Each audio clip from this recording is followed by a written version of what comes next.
Everyone, DisturbedShadow here, back to continue on with my review of the Trivium discography. I know I've been sort of absent for a while, but I've been kind of busy. But I'm hoping to jump back into the Trivium discography and get it finished off in the next few weeks. So let's jump in and talk about the band's third album, which came out back in 2006, a little over a year after their last album, Ascendancy, and that is The Crusade.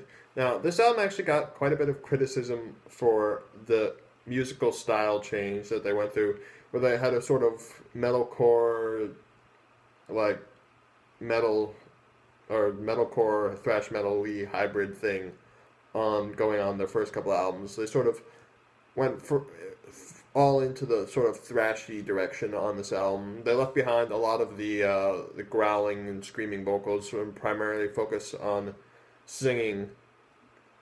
But instead of the more melodic singing that we saw on Ascendancy, Matt's got more of a gruff sound to his voice, sort of almost like a James Hetfield style. It doesn't really sound quite like him, but it has a similar grit to the vocals. And on the guitars, too, they got a lot of criticism for sounding too Metallica sounding. But I don't really hear a lot of that. I know I definitely hear some Metallica influence in all the songs in this album, but I don't think that it just sounds flat out like all Metallica. It sounds like a Trivium record. That's what I'm trying to say, despite the criticism. So let's just jump in and talk about some of the particular tracks that I really enjoyed on The Crusade, starting with the opening track, Ignition, which is one of my personal favorite Trivium songs. It's just got a great sound to it. It's just this really heavy, sort of fast-paced verse, and then it pulls back to a more melodic sound in the chorus, and it just comes together really nicely. And they're working some acoustic guitars in there to give it a little bit of an interesting sound. And then that immediately flows into the second track on the album, Detonation, which is another of my personal favorite Trivium songs. It's just got a great sound to it. It's just a very progressive style song where it starts off with this heavy, chuggy part at the beginning, and then it gets really heavy in the middle, and it pulls back to a more melodic part to close out with a lot of cool dual leads and some great vocal harmonies. It just comes together really nicely. It's a great song. Track number 3 is Entrance of the Conflagration, which is another really good song. But the one criticism I have is on the lyrical end of things is a lot of parts where it just feels like Matt's just throwing random words around that are just really long words for no real reason. And it just kind of sounds a little bit corny on the lyrical side. But it's still a pretty good song. I love it musically. And interestingly, lyrical themes, it's about a famous murder where this woman murdered her 5 children, believing that they were like possessed by Satan or something like that. It's kind of interesting. That's a thing they did throughout this album. A few high-profile murders they talked about throughout this album. It's just sort of an interesting thing, and I've never really seen bands do that before. Track number 4, Anthem, We Are the Fire. This is just a really fun, fast-paced song. It's really upbeat, and it's just got some cool gang vocal moments throughout. It's just a really fun song. But there's not much else to say about it other than that it's a good song. Track number 5, Unrepentant. There's just some really cool guitar stuff happening here. There's a lot of cool riffs and melodies that really caught my attention. Plus, there's another one that talks about a murder. It's about this Pakistani man who killed all his daughters because one of them supposedly committed adultery, which is just really fucked up. And it's just an interesting thing that they discuss in this song. It's just a cool little thing. Track number 6 is another one about a murder. This is And Sadness Will Sear, which is another personal favorite from this album. It's got this really slow, chuggy riff in the beginning, and there's just so much vocals in the emotion. It's about the murder of Matthew Shepard, who was killed for being gay, which is not cool. And you can really tell that or it really shows in what Trivium's political affiliation is here, where they've got a lot of stuff where it really shows. I don't know, it's just interesting. This is a very political album. Well, this isn't a particular political song per se. There's a part in it where they talk about how, media and government and stuff like that sort of tries to teach people to hate that which is different, which is the actual lyric, which I think is a message that Trivium delivers a lot in this album. We're talking about, on Ignition as well, where he's talking about specific political issues and how the government and stuff are teaching us to hate things and stuff like that, where they sort of have a very left-leaning political ideology, and it really shows a lot. in the album. Whether or not you agree with that political message is up to you, but personally, I'm a very left-wing person, but so a lot of this stuff really resonates with me, but still, if you don't like the specific message, you can also enjoy the great musicianship throughout all these songs. Anyway, that was a bit of a tangent. Let's jump back into the actual tracks. Track number 7, Becoming the Dragon, which is one of my favorite songs of the album. It's just a really fun song. It's about this Chinese legend about the koi fish who swims up the Dragon Gate waterfall and becomes a dragon, which is obviously the title of the song, Becoming the Dragon. It's just a really fun song. There's a lot of cool riffs and stuff. There's this really fun like solo towards the middle, and then at the end there's another like sort of fast solo, and then it gives way to Paolo to do a bass solo, which is a really interesting thing that not a lot of bands do, and it's cool that he gets to do that on here. It's a really interesting thing to close out the song with. It's just got this really groovy sound to it. I love the way that the song ends. And this is the only song on this album I've actually seen them perform live, and it's just a really fun song live. And they did some cool stuff on their guitar where they switched their hands upside down and did all these interesting things in particular parts of the song. It's just a little fun thing I wanted to mention. Track number 8, To the Rats, which is probably the heaviest and most thrashiest song on the album. There's a lot of like almost Slayer style guitar soloing on this song. It's just really interesting. I just love the way it sounds. And it's just this fast-paced, heavy, in-your-face song. It's just got a great sound to it. Plus, there's some cool, heavy screaming parts in the middle that differentiates it from some of the other songs of the album, which don't really do a lot of screaming. Track number 9 is the sort of ballad of the album. It's not really a ballad, but it's the closest thing to a ballad. It's more pulled back melodic, but it's just got a great sound to it. That is track number 9, The World Can't Tear Us Apart, or This World Can't Tear Us Apart. I just think it's a pretty interesting song. There's nothing too interesting about it, but it's just a cool little song that's here. I don't have much else to say about it.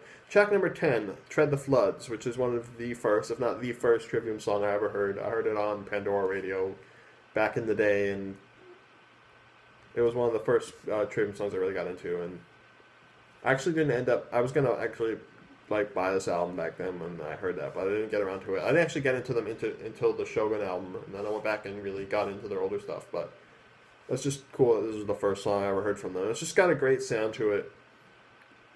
It's got a more hectic sort of sound in the verses, and then the chorus comes in. It gets faster paced but more melodic. It's just a little cool part. I just really like the way the song comes together. Track number 11, Contempt Breeds Contamination, which is the last song about a murder on this album, which is about the murder, I forget who it was, a high-profile case where this guy was racially profiled and, like, shot a whole bunch of times, and he ended up not having a weapon, and then the 3 officers responsible for it who shot him, like, got completely off scot-free. So this song is sort of addressing that, and it's actually surprising that this song is still actually really relevant. Even though it was written well after the murder actually happened, that it's just interesting that this song is actually still really relevant, especially lately with all the crazy stuff we've been having with similar shootings happening all over the country. It's just sort of, it's become more of an issue lately, so this song is actually still really relevant, even though that's kind of not a great thing, because it's bad that we're still having these issues like that. Anyway, I don't really want to delve too much into politics again. So let's jump on to track number 12, The Rising, which is another one of the first Trivium songs I heard. This song is really cool. It's sort of more pulled back and simplistic, and it's just a song about unity coming together and to rebel against a corrupt government or something like that. It's just got a great sound to it. And like I said, Paolo's bass is just turned up really loud in this song, and you just hear it chugging along. It's just got a great feel to it. Plus there's some great melodic guitar playing throughout the whole thing. That's just really great sound to it.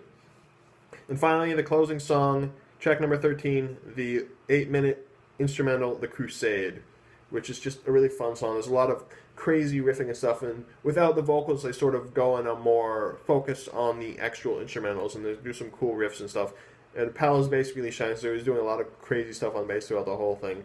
And Travis is doing all these crazy stuff on the drums that he's not necessarily going to do in the actual, like, songs with vocals, because the focus is more on the vocals, but he's doing all these interesting like technical stuff on the drums. It's really cool sound. Actually, before I wrap up, I do want to talk about the 2 bonus tracks in this album because they're just so good, and I really think they're worth mentioning, which are on the iTunes bonus tracks, or they were released with the Anthem We Are the Fire single. But they're just really good songs. I want to talk about them, which is, of course, the first one is Broken One, which has this cool bass intro and cool bass outro that has a great sound to it. Plus, there's just so much emotion in the lyrics, on the vocal delivery on this song. It's just, it really has a lot of power behind it. I just think it's a great song. And I think it's better than some of the songs on the actual album. And personally, if I had to only pick 13 of all of these 15 songs, I would have taken out 2 songs from the main album to put the 2 bonus tracks in because they're just so good. And the track number 15 is the track Vengeance, which is this really heavy number, and it's got a lot of great guitar bits and great vocal bits, and it just comes together. And lyrically, I think it's about the issues of child abuse within the Catholic Church, like the sexual abuse and stuff like that, which is an interesting topic to tackle. I believe that's what it's about, but I'm not entirely sure. But it's just a great song overall. It's just got a great sound to it. Anyway, those are all the tracks, including the bonus tracks, because I just really think they're all worth talking about for one reason or another. Now, let's jump in and talk about the actual band members themselves. I'll skip some of the general thoughts about the album since I sort of went on a whole tangent earlier about that kind of stuff. So, yeah, we'll just focus on the actual band members themselves. So first up, Matt and Corey on guitars. There's just a lot of great guitar work on this album. I think there's a lot more bits that really stood out to me as opposed to Ascendancy. Where Ascendancy had a lot of great solos and stuff like that. This album is all about the riffs. There's some great riffs throughout the whole song. Whether it's the main riff on Unrepentant, which just has a great hectic sound to it, or the main riff on Anthem, it just has this great upbeat feel to it that really pulls you into the song. There's just stuff like that throughout the whole thing that really catches my attention. And then there's some great lead bits, like I mentioned. There's the cool Slayer style, like squealing guitar solos on To the Rats, the more melodic style, like the first solo on Becoming the Dragon, which just has this great simplistic feel to it, but it just pulls you in. It's just a fun solo. So stuff like that really stands out to me, and these guys are doing a fantastic job on guitars.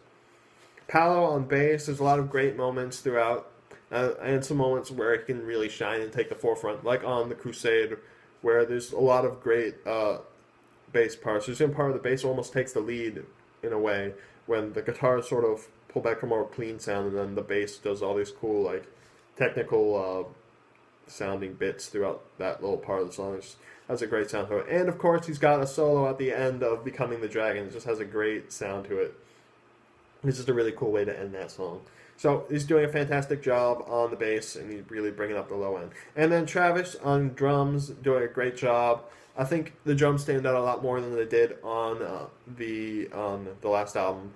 There's just a lot more technical bits, like on the Crusade. He's doing all this cool technical stuff, or even the I do want to talk about on Vengeance, the bonus track. There's a great part where he's just doing this really fast double bass, and he's just going all over the kit with the sticks. It just has a great sound to it. It's just, he's really stepped up his drumming game, and he's just got a great sound to him. So that's it for the band members. Now, just some closing thoughts. I'll keep it brief since I've already gone on for quite a bit already. But I really like this album, despite the criticism it gets. I think it has a very unique sound to it. While it's definitely not Trivium's best work, it's still a really good album, and I don't think it's their worst album. It just has a great sound to it. I really enjoy a lot of the songs on it. So, if you're looking to get into Trivium, but you're not really sure about the screaming vocals, or that's not really your thing, this is a good place to start, because it's the singing's not really melodic, but it's not like a harsh vocal. It's singing as opposed to screaming. So it's a great starting point if you're not really feeling the harsh vocals. And then musically, it's just a lot of great thrashy riffs throughout the whole thing, and it sounds really good. So definitely check it out. And I would say this is a pretty great album. Like I said, it's not their best, but it's definitely worth checking out. And I don't think it deserves the criticism it gets. So I will see you guys on soon when I bring you the review of my favorite Trivium album of all time, and that is, of course, their fourth album, Shogun. But until then, this has been DisturbedShadow, and be sure to like the video if you like it, and subscribe if you want to catch the rest of this discography, and you want to just check out more of my stuff. You can subscribe to see that, and I will see you guys in the next video.